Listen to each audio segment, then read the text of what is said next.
Hi friends, இன்னைக்கு நம்ம பார்க்க போகிறது TNPSC General Englishல பார்ட் சில 14 mention the poem in which these line occurs அப்படிங்கிறதுல வரக்கூடிய ஒரு போயம் தான் to cook and eat.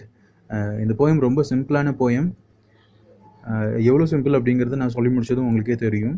இந்த போயத்தோட லைன்ஸ் இப்படி தான் ஸ்டார்ட் ஆகுது. to cook and eat. இந்த போயத்தை எழுதுனது வந்து M.R. ரிச்சர்ட்ஸ். ஸோ குக் அப்படின்னாலே சமையல் அப்படின்னு சொன்னதுமே நமக்கு ஞாபகத்துக்கு வருது நம்மளுடைய அம்மா.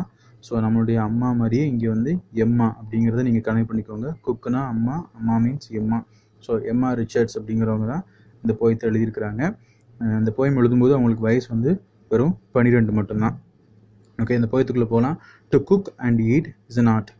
சமைக்கிறதும் சாப்பிட்றது அப்படிங்கிறதும் ஒரு கலை. It a part of everyday life. ஒவ்வொருத்தருடைய வாழ்க்கையிலையும் வந்து சமைக்கிறதும் சாப்பிட்றதும் ஒரு பகுதியாகவே இருந்துகிட்ருக்கு. We take it for granted. ஆனால் நம்ம வந்து அதை பொருட்படுத்துறதே இல்லை, அலட்சியமாக தான் எடுத்துக்கிறோம். டேக் இட் ஃபார் கிராண்டட் அப்படின்னா அலட்சியப்படுத்துறது, அதை பற்றி நம்ம பொருட்படுத்துறதே இல்லை. இந்த சமையலையும் சாப்பாடு அப்படிங்கிறதையும் அதை பற்றி நம்ம தெரிஞ்சுக்கிறதும் இல்லை, நம்ம அதை பற்றி நம்ம கேர் எடுத்துக்கிறதும் இல்லை. Not knowing, not caring that others may not have this thing அப்படின்னு. அதாவது நமக்கு சாப்பாடு கிடைக்கிது, ஃபுட் கிடைக்கிது, பட் ஆனால் இந்த சாப்பாடு கிடைக்காம எவ்வளோ பேர் கஷ்டப்படுறாங்க அப்படிங்கிறத நம்ம வந்து உணர்றதே இல்லை.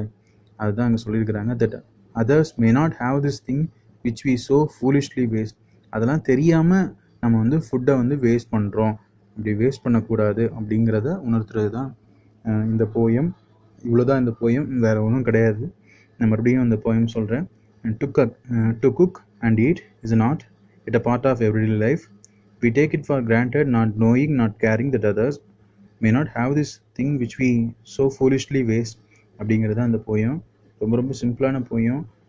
இதை நம்ம வந்து படித்தோம் அப்படின்னா நமக்கு இதுலேருந்து கேட்டாங்க அப்படின்னா நம்ம வந்து கண்டிப்பாக ஆன்சர் பண்ணிட முடியும்.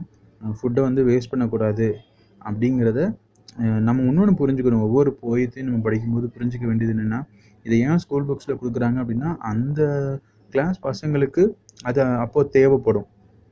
ஏன்னா இப்போ நம்ம பெரியவங்களே வந்து ஃபுட் வேஸ்ட் பண்ணிகிட்ருக்குறோம் அப்படிங்கும்போது சின்ன குழந்தைங்களுக்கு அதை வந்து சொல்ல வேண்டிய கட்டாயம் இருக்கு இல்லையா? அதனால தான் அந்த மாதிரியான போயம்ஸ்லாம் வந்து வைக்கிறாங்க. ஸோ அதையும் நம்ம லைட்டாக புரிஞ்சுக்கணும். எதுக்காக இதெல்லாம் ஒரு போயமாக இதை போய் வச்சுருக்கிறாங்களா அப்படின்னா நம்ம வந்து எடுத்துக்கக்கூடாது. நம்மளுமே வந்து ஃபுட் வேஸ்ட் பண்ணக்கூடாது. Okay, so to cook and eat written by M.R. Richards, aged 12 அவங்களுக்கு இதை எழுதும்போது. Thank you.